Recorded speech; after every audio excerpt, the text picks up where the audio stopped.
Please let the season 2 curse end.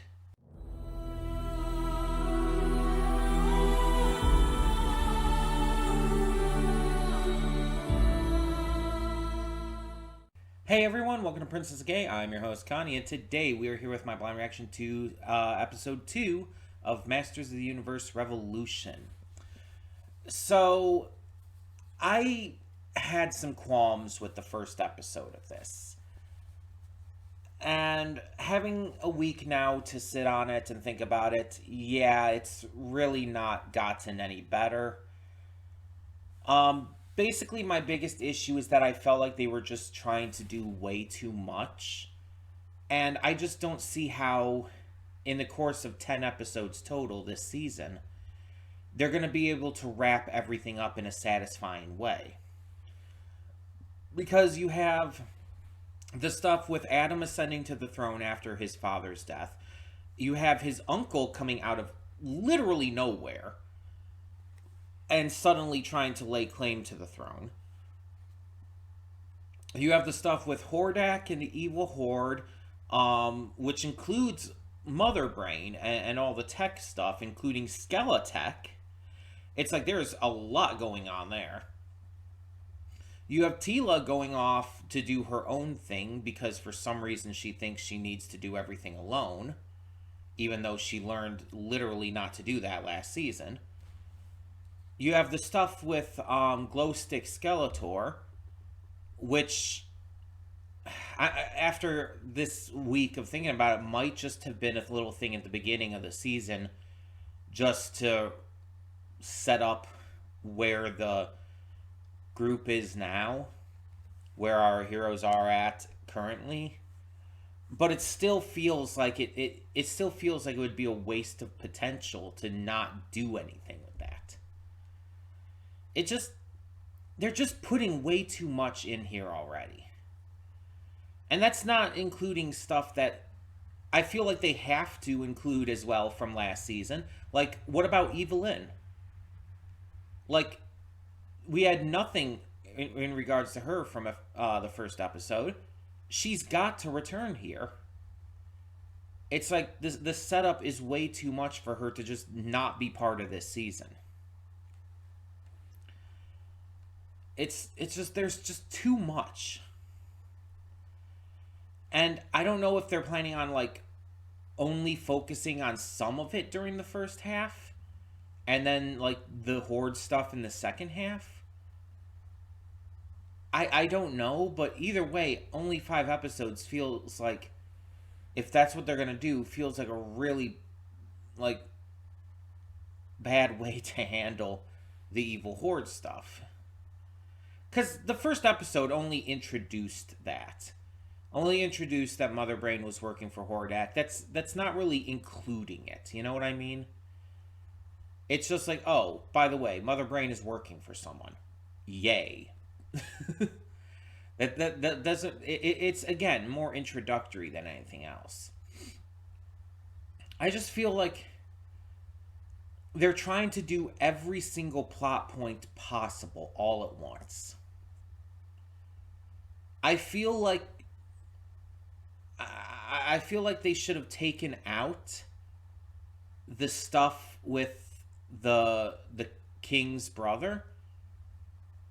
Like, they didn't have to do that right now. They could have waited. That still could have come into play well after the king's death. That did not need to happen now. And they should have also taken out the stuff with Tila's mission. Tila trying to restore heaven. I feel like it's just like... Because the thing is, Tila going off on her own, I just don't feel works here. Now, if everyone went off to do that with her, that would be one thing. That would work. But the fact that she's going alone just doesn't.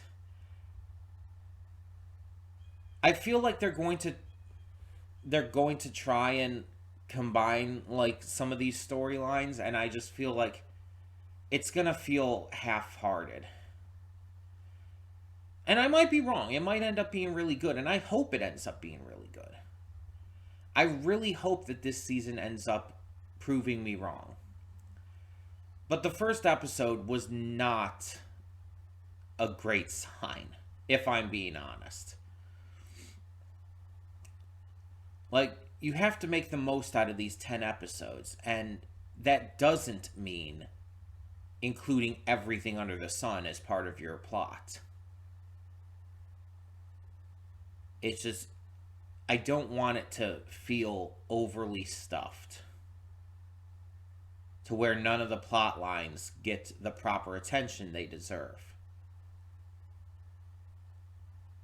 That's, I think, my biggest worry, especially with Hordak. I don't want to feel like Hordak just like is introduced at the beginning and comes back in at the end.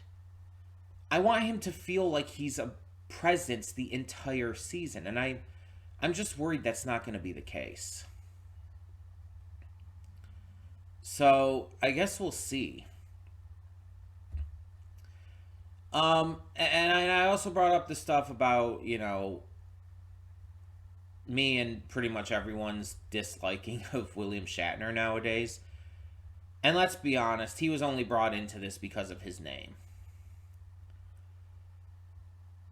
It's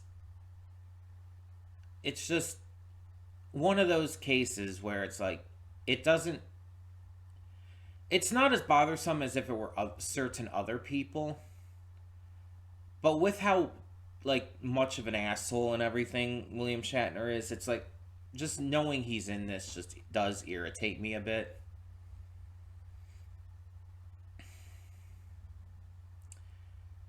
I don't know.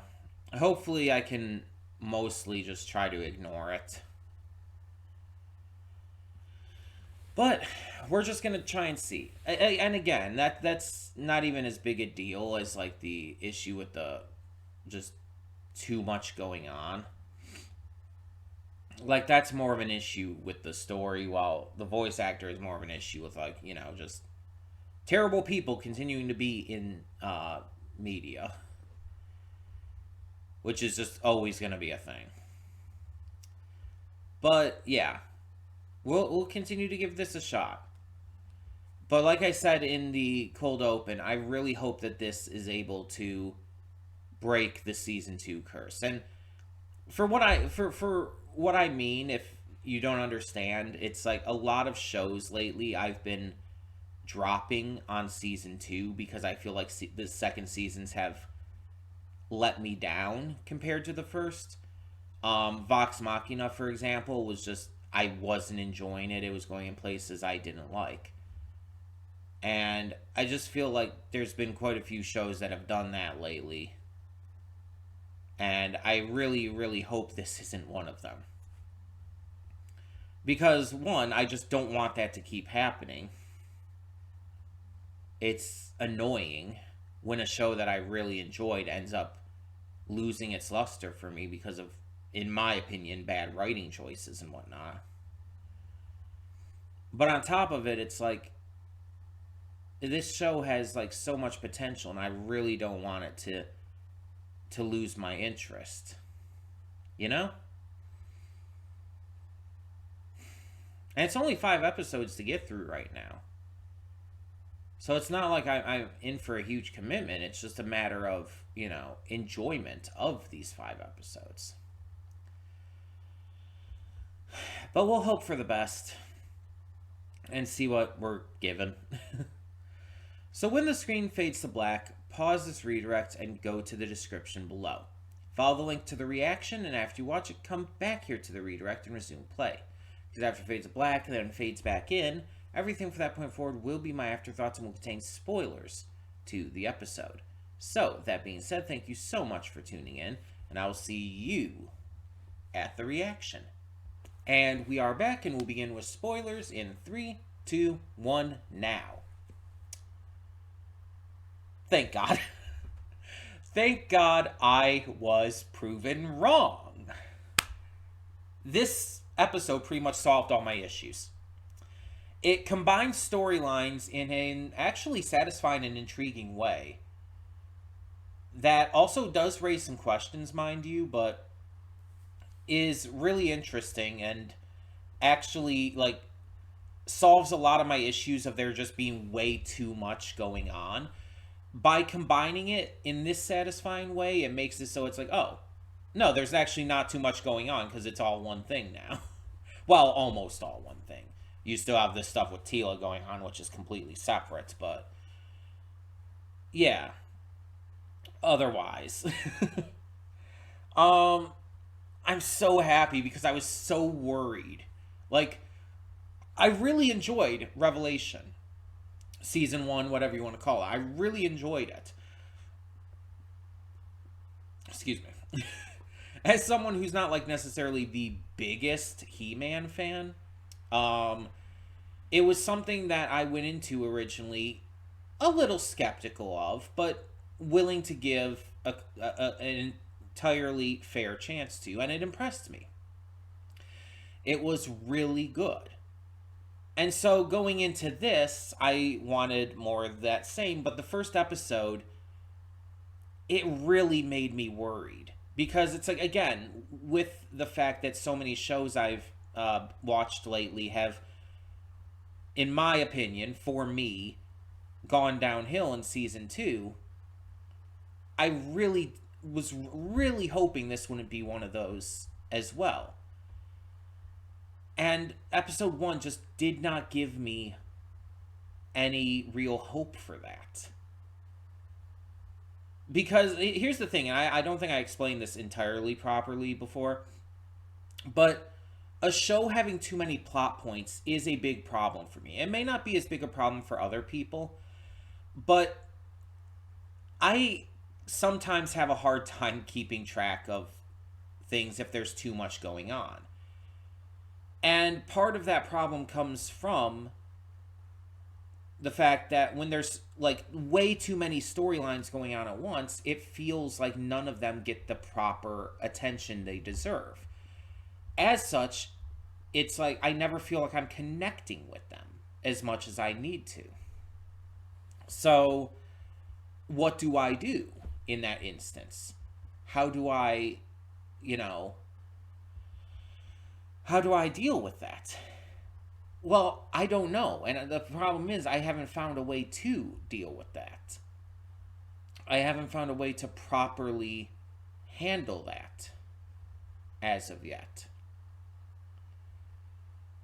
And throughout all the years I've watched stuff, whenever that happens, it bothers me. Because I'm not able to really connect with it as much as I want to. And especially when it's part of a series that I already have enjoyed. So when we're like thrust all of this just at us in the first episode of the season, it's like, oh, this is just too much. This is just, I'm not, it's not even just that I'm not able to keep up with it or anything like that.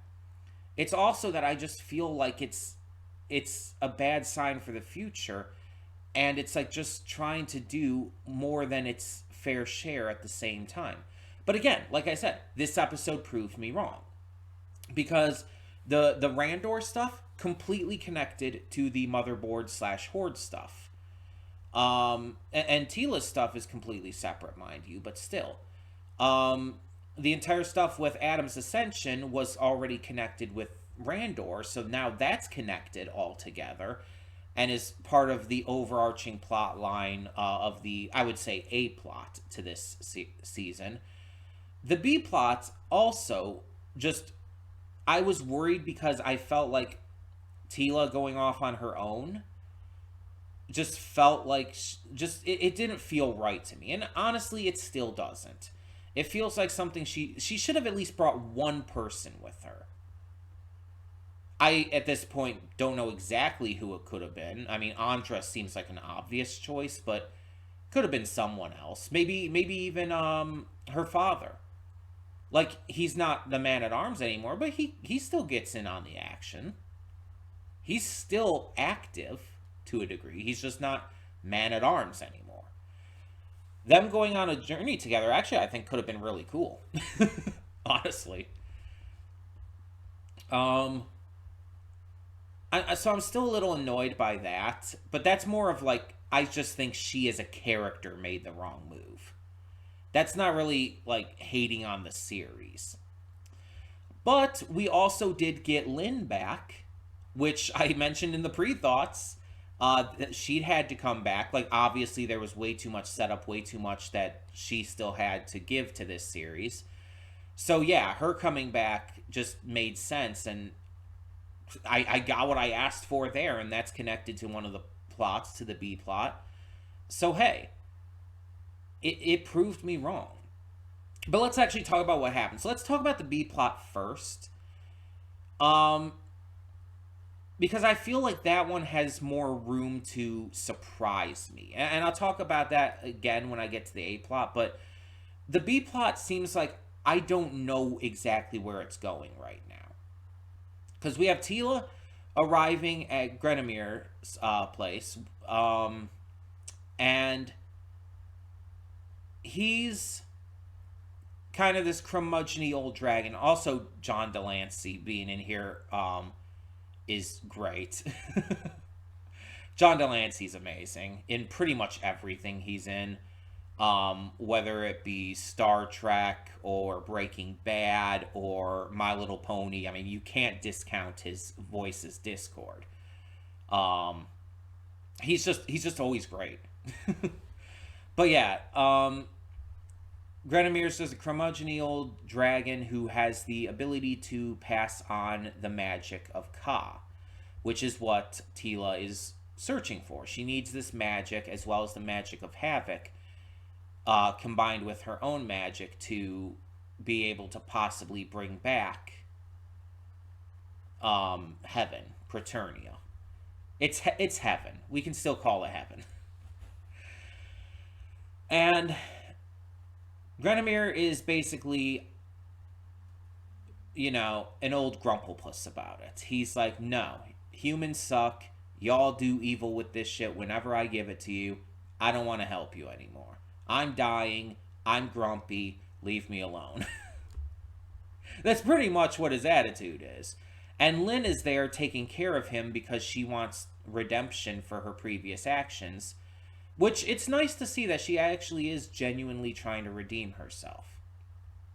It shows that Orko had a notable effect on her. I will give it that. So, she manages to convince Lynn, Tila manages to convince Lynn to convince Grenimir to give her the power. And after a riddle that's pretty easy to solve, he obliges, though he has to be kind of talked into it by Lynn first, but he does oblige. And at the end we see her gaining the Ka power and her form changing. I don't know if that form change is going to be permanent or if she's going to be able to like turn herself back or something. I don't know, but either way it's kind of a hot design. I don't know. It's like snake ladies have always been a thing for me. Maybe it's also just because I love snakes like a lot. I absolutely adore snakes. They're adorable and really fun, and I just like them. But snake lady characters, I don't know. Just they've always interested me in terms of their designs. Even if they're almost purely human, I just like the concept of like a snake lady. I don't know why. Like Boa Hancock from One Piece is like, okay, she's pretty much pure human in design. I mean, a little taller than a normal human, but still. But she's a snake lady at the same time. And then you have the girl from Monster High or whatever. No, not Monster High. Monster High is a completely different thing. The video game. I've played it on the channel. You know what I'm talking about. The dating sim game where you have to like, get their heart meters up a certain amount to be able to date them in the end, and it's like it has a multiplayer thing. My mind is blanking on the name, but you know what I'm talking about. And various other things here and there, too. So it's like, I don't know. I thought Tila was hot as it was, but now Snake Lady Tila. But we barely see anything of the B plot in this episode. It's honestly really overshadowed by the A plot. And I think that's mostly how a B plot should be. So I'm not like upset by it. It's just there was very little of it in this episode, if we're being honest. Um, so let's go back to the A plot. Now I said that the B plot, I felt there was more room for surprises, and that's because the A plot seems pretty straightforward. It was pretty obvious that Randor was not a good person. It was pretty obvious that Randor was a bad guy. In fact, there was kind of the beginning of this with Randor telling Adam the story and everything was so out of place because at the end of the last episode, at the end of episode 1, he came across as excessively villainous. And then all of a sudden he's super nice and happy and, you know, comforting and everything at the start of this episode. It's like, the fuck? It kind of threw me off big time because it just felt like a completely different character in terms of tone and personality. Um, but yeah, it's super obvious he was a bad guy. Though I did not guess he was Skeletor. That one was a surprise, I will give you. Also, the Skeletor that attacked was actually Motherboard, so kind of a double surprise mixed into one. Um, so an interesting little twist there. That explains why. Well, I guess yeah, it kind of explains why Skeletor was or Skeletech, whatever name you want to use, was infecting people. Because even though Skeletech is, you know, mechanized, I guess you could say, I don't think he has that ability. Still, I think that's still a motherboard ability. And mind you, I think he was using weapons a lot of the time, but still. And yeah, the fact that he was Randor the entire time makes me wonder where the real Randor is. Did the real Randor actually die? Was that not a rumor? Because that's the thing. Like, I think there was a Randor. I'm not questioning that actually. That much I think is true. And I think that the backstory that he told to Adam was true.